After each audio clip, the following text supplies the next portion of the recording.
Corona के इलाज की वैक्सीन तलाशने में दुनिया भर के डॉक्टर्स युद्ध स्तर पर मेहनत कर रहे हैं, मशक्कत कर रहे हैं, लेकिन आयुर्वेद होम्योपैथी कहता है कि कोरोना से बचने के कुछ खास उपाय अगर किए जाएं तो इस मुश्किल घड़ी से, इस मुश्किल वक्त से आप बचकर निकल सकते हैं। तो हमारे साथ इस पर बातचीत करने के लिए कुछ खास मेहमान हैं। इस पर चर्चा करने के लिए हमारे साथ डॉक्टर कविता गौड़ जी हैं, आप आयुर्विज्ञान डॉक्टर हैं। हमारे साथ डॉक्टर नवल वर्मा हैं, आप होम्योपैथी डॉक्टर हैं। हमारे साथ आचार्य विक्रमादित्य हैं, आप डायरेक्टर विवेकानंद अस्पताल से जुड़े हुए हैं। हमारे साथ योगी डॉक्टर अमृत राज हैं। सबसे पहले डॉक्टर कविता गौड़, मैं आपके पास आना चाहूंगी। आप सभी डॉक्टर्स का बहुत बहुत धन्यवाद हमसे बातचीत करने के लिए, कीमती समय निकालने के लिए। डॉक्टर कविता, आपकी रिसर्च क्या कहती है? आप सभी देख रहे हैं कि परिस्थिति लॉकडाउन को बढ़ाने की भी हो रही है, इस पर चर्चा हो रही है, लेकिन आपकी रिसर्च क्या कहती है? अब तक इसका वैक्सीन नहीं बना है, लेकिन आगे किस सिचुएशन में हम आगे बढ़ते हुए दिख रहे हैं? हाँ जी, नमस्कार।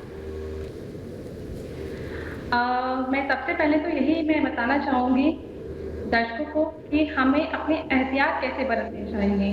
अभी इसकी कोई वैक्सीन तो नहीं बनी है, लेकिन हम प्रिवेंशन पर ध्यान दे सकते हैं। आयुर्वेद में जो कि आयु का ज्ञान है, इसमें बताया गया है कि आप प्रिवेंशन, प्रमोशन एंड पर्सनलाइजेशन पर ध्यान दें। आयुर्वेद में बताया गया है कि निदान परिवर्जन जो है उस पर बेहद बल दिया गया है। निदान परिवर्जन को अगर आप अवॉइड करते हैं तो आप अच्छे से अपना ध्यान रख सकते हैं। आयुर्वेद में आप अपनी इम्यूनिटी पर बहुत अच्छे से ख्याल रख सकते हैं। बिल्कुल, अब हम रुख करेंगे डॉक्टर नवल वर्मा का। होम्योपैथी डॉक्टर हैं, ये हमारे साथ जुड़े हुए हैं, चूंकि तमाम चिकित्सक इस वक्त जुड़ चुके हैं। लेकिन डॉक्टर नवल वर्मा जी, चूंकि आप होम्योपैथी के डॉक्टर हैं, अभी विश्व भर में कोरोना का इलाज ढूंढा जा रहा है, टीके का आविष्कार अभी तक नहीं हो पाया है।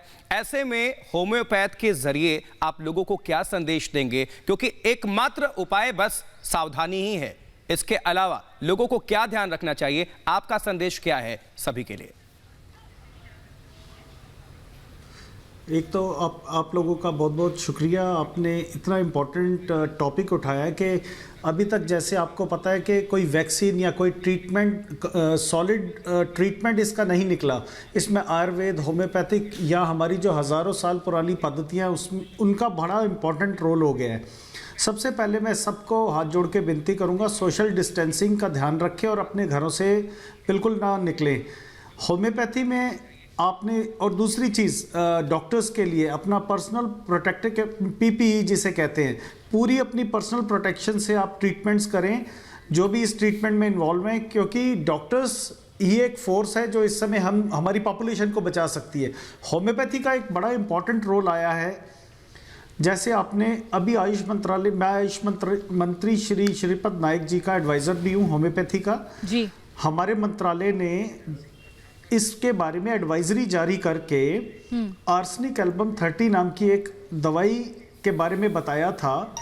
लेकिन आप किसी भी फेक न्यूज़ से बचे। हमने ये नहीं बताया था कि ये ट्रीटमेंट कर देगी या कुछ कर देगी। जैसे आयुर्वेद में है कुछ चीज़ें, च्यवनप्राश बताया, प्रधानमंत्री जी ने भी ट्वीट किया, गर्म चाय है, ग्रीन टी है या रेड टी पीने से आपकी इम्यूनिटी बढ़ सकती है। वो इंग्रेडिएंट्स, वो मसाले जो आपके किचन में मौजूद हैं, आप भी इसी बात की सलाह दे रहे हैं, जैसा कि आपने विचार विमर्श किया केंद्रीय मंत्री से। हमारे साथ योग गुरु भी हैं, हमारे साथ योगी डॉक्टर अमृत राज भी हैं। देखिए, आयुर्वेद के डॉक्टर्स ये कह रहे हैं कि अब बचाव ही एक तरीका है। होम्योपैथ के डॉक्टर्स ये कह रहे हैं कि रोग प्रतिरोधात्मक क्षमता, जिसे इम्यूनिटी पावर कहते हैं, बढ़ाई जा सकती है मामूली दवाई लेकर। लेकिन अब योग क्या कहता है, योग का ज्ञान क्या कहता है? डॉक्टर अमृत राज, योग ही एक माध्यम है जिससे आप अपने इम्यून बढ़ा सकते हैं, और जरूर हमें टिप्स भी दीजिए कि इस वक्त ऐसे मुश्किल हालात में करना क्या चाहिए।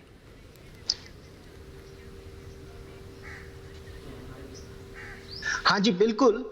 योग विज्ञान के माध्यम से आप अपनी प्राण शक्ति यानी कि इम्यूनिटी।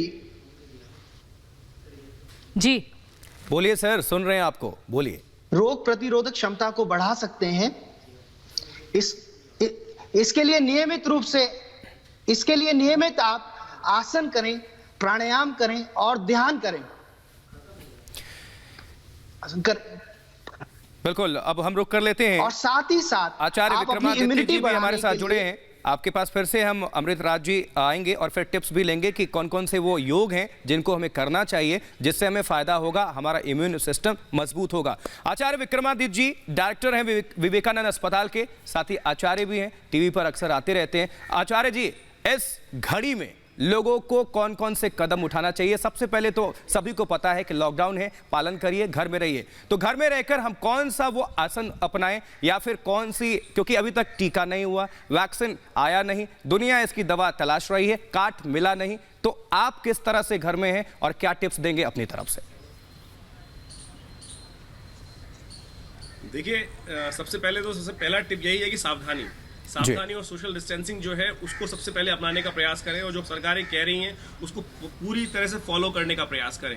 अपना दिमाग कम से कम लगाने का प्रयास करें। सरकार के को पूरी तरह से, सरकार जो कर रही है बहुत बुद्धिमानी के साथ कर रही है, इस बात को हमें समझना चाहिए। बात रही इम्यूनिटी की, सबसे बढ़िया गाइडलाइन जो भारतीय आयुष मंत्रालय ने इस वक्त प्रेषित की है वो कहा है कि इम्यून सिस्टम को बूस्ट करने का प्रयास करें। आपके घर में बहुत सारी ऐसी सामग्री हैं जिनका उपयोग करके आप अपने आप को अच्छी डाइट लेकर अपने आप को स्वस्थ रख सकते हैं। देखिए, काली मिर्च है, चाय तो आप सब पीते होंगे, बिल्कुल, काली मिर्च है, काली मिर्च को हर रोज किसी ना किसी रूप में अपने सेवन में लेने का प्रयास करें।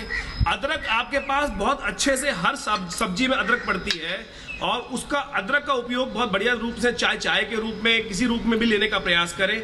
लौंग एक बहुत बढ़िया चीज है जिसको आयुष मंत्रालय ने भी कहा है, उसका उपयोग करने का प्रयास करें। उसको चूर्ण के रूप में दूध में डाल सकते हैं। और एक दूध एक ऐसी चीज है जो आपके इम्यून को बूस्ट करने में बहुत अच्छा काम कर सकते हैं। और सरकार ने, आयुष मंत्रालय ने बहुत अच्छी बात कही है कि आप हल्दी का उपयोग करें दूध में, जो जिसको गोल्डन मिल्क के रूप में प्रमोट किया गया है। तो हल्दी डालकर दूध को अच्छे से रोज नित्यप्रति सुबह शाम यदि सेवन कर लें तो बहुत अच्छा रहेगा। और साथ साथ एक लहसुन, घर में कहा गया है, घर का नेचुरल डॉक्टर जो है वो लहसुन है, उसका उपयोग भी आप औषधि के रूप में कर सकते हैं। वो आपके इम्यून बूस्ट करने का काम करेगा। और मैं मुद्रा विज्ञान पे विशेष तौर पे काम करता हूँ। भारतीय चिकित्सा विज्ञान के अंतर्गत मुद्रा विज्ञान एक ऐसा विषय है कि जो बहुत चमत्कारिक रूप से काम करता है। ये प्राण मुद्रा है, सबसे छोटी उंगली जी। मैं मुद्राओं के बारे में आपसे पूछूंगी और ये बहुत जरूरी है। एक सेकंड मुझसे आप, मैं आऊंगी आपके पास आचार्य जी। मुद्राओं के बारे में जरूर हम आपसे ज्ञान लेंगे, ये टिप्स जरूर लेंगे कि जो आप ये किस तरह से ज्ञान और मेडिटेशन के लिए बहुत जरूरी होती हैं। डॉक्टर कविता, जैसा कि आचार्य जी बता रहे हैं कि आपके घर में ही वो सामान मौजूद है जो बचाव का एक बहुत बेहतरीन साधन हो सकता है। जैसे उन्होंने 5 चीजें बताई, काली मिर्ची बताई, अदरक बताई, इसके अलावा कल हमने दालचीनी के फायदे भी बताए, हमने बताया कि किस तरह दूध फायदेमंद हो सकता है, हल्दी, लहसुन। आप भी मानती हैं ये सब चीजें फायदेमंद है और कारगर है? हाँ जी मैम, बिल्कुल। हमारे जो भारतीय परंपरा है वहाँ पर जो हमारी किचन है वहाँ पर आप जो द्रव्य देखते हैं वो सभी जो हैं मोस्टली उष्ण प्रधान द्रव्य होते हैं, उष्ण वीर्य, उष्ण विपाकी होते हैं, जिसके अंदर हमारे आते हैं लहसुन, आपका आता है दालचीनी, अजवाइन, जीरक यानी कि जीरा, हींगू यानी कि हींग। इन सब का हम अपने खाने में इस्तेमाल करें। और भी हम बहुत सारी चीज़ें जो है अपना इन सब विकारों को प्रशमन करने के लिए इस्तेमाल कर सकते हैं।